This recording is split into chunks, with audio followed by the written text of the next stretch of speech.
শীত তো পুরোপুরি চলেই গেছে, কিন্তু শীতের সবজি কিন্তু বাজারে এখনও আছে। তো শীতের এই সবজি দিয়ে বানিয়ে ফেলো হালকা পাতলা কিন্তু টেস্টি মাছের ঝোলের রেসিপি, আর যার মধ্যে কোনো পেঁয়াজ রসুন আদার ব্যবহারই হবে না। তার মানে বুঝতেই পারছো কতটা লাইট ওয়েট হতে পারে এই রান্নাটা। So hello everyone, welcome to Moumita stream. আজকের রেসিপি সবজি দিয়ে ট্যাংরা মাছের ঝোল। সবজির মধ্যে নিয়েছি লম্বা করে কাটা আলু, শালগম, সিম ও ফুলকপি।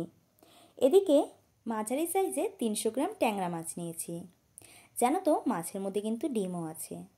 তো মাছে দিয়ে দিচ্ছি সামান্য নুন ও হলুদ গুঁড়ো। নুন ও হলুদটা মাছের সাথে ভালো মতো করে মিশিয়ে নেব। কড়াই গরম করে দিয়ে দিয়েছি সামান্য সর্ষের তেল। তেলটাকে খুব ভালো মতো গরম করে নিয়ে একে একে মাছগুলোকেও দিয়ে দেব। মাছগুলোকে উল্টে পাল্টে লাল লাল করে ভেজে নেব।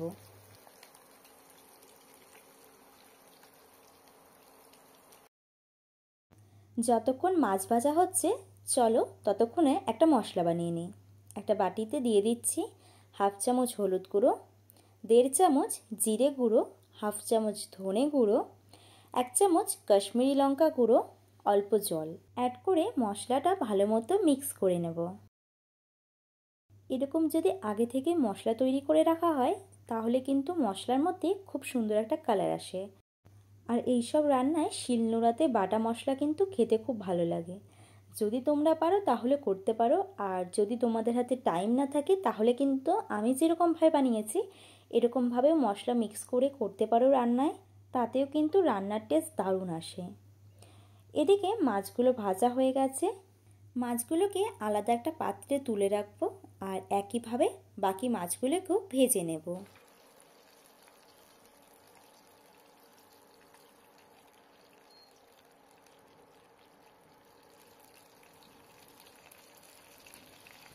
মাছ ভাজা তেলেই আমি বাকি রান্নাটা করব।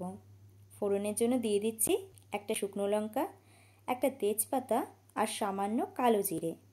মশলাটাকে হালকা নাড়াচাড়া করে নেব, ওই প্রায় ধরো 20 থেকে 30 সেকেন্ড। এখন দিয়ে দিচ্ছি আলু ও শালগমগুলোকে।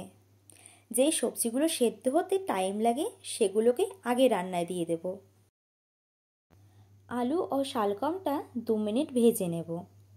এই রান্নার সবজিগুলো খুব একটা ভাজাভাজির দরকার নেই, জাস্ট একটা থেকে আরেকটা সবজি 2 থেকে 2.5 মিনিট ভেজে নিলেই হবে। সবজিগুলো ভাজা হয়ে গেছে। এখন দিয়ে দিচ্ছি ফুলকপি ও সিম। বাকি সবজির সাথে এগুলোকেও মিশিয়ে নেব। মেশানো হয়ে গেলে দিয়ে দেব স্বাদ মতো নুন। নুনটা অ্যাড করে সব সবজির সাথে ভালোভাবে মিশিয়ে নেব, আর সবজিটাকে 2 মিনিট ভেজে নেব। এতে সবজিগুলো হালকা সেদ্ধ হয়ে যাবে আর সবজির কাঁচা গন্ধ বেরিয়ে যাবে।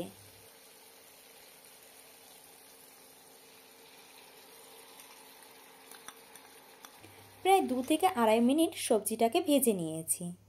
এখন দিয়ে দিচ্ছি বানিয়ে রাখা মশলাটা।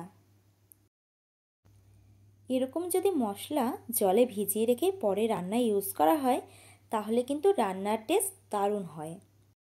মশলাটাকে সব সবজির সাথে ভালো মতো করে মিশিয়ে নেব। দেন দিয়ে দেব কয়েক টুকরো টমেটো আর 4 থেকে 5টা চেরা কাঁচা লঙ্কা। সবজিটাকে 2 মিনিট কষিয়ে নেব, এতে মশলার কাঁচা গন্ধ বেরিয়ে যাবে।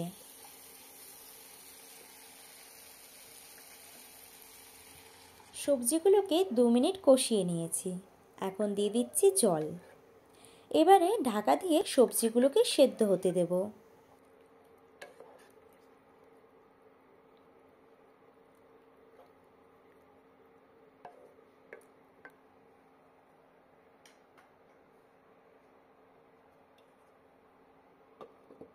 সব সবজিগুলো সেদ্ধ হয়ে গেছে, বাট ঝোলটা খানিকটা রয়েছে।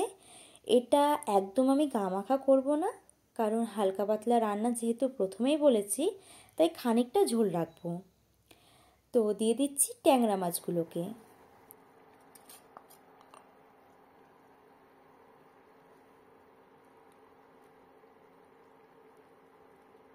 মাছগুলো খুব আলতো হাতে সবজির সাথে মিশিয়ে নেব।